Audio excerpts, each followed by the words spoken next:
Мінекей осындай шағын үйелік жерден күнделікті осындай өнім теріп алып отыруға болады. Бұл енді екінші терімі әлі шығып жатыр, теріп жатырмыз. Кеше ауылдың группасына жазып тапсырыстар қабылдаған болатынбыз. Мінекей азанмен сол тапсырыстарды теріп дайындап жатырмыз. Ауылда осындай кәсіп жасауларыңызға болады. Шағын жерден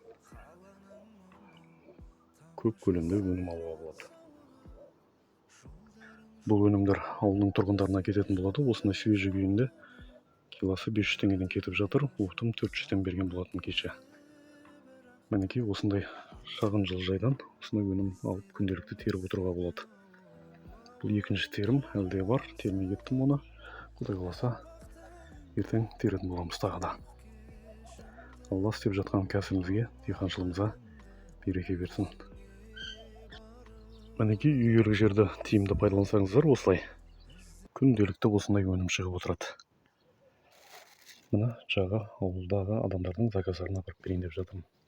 4 кило, 5 кило, 2 кило дегендей.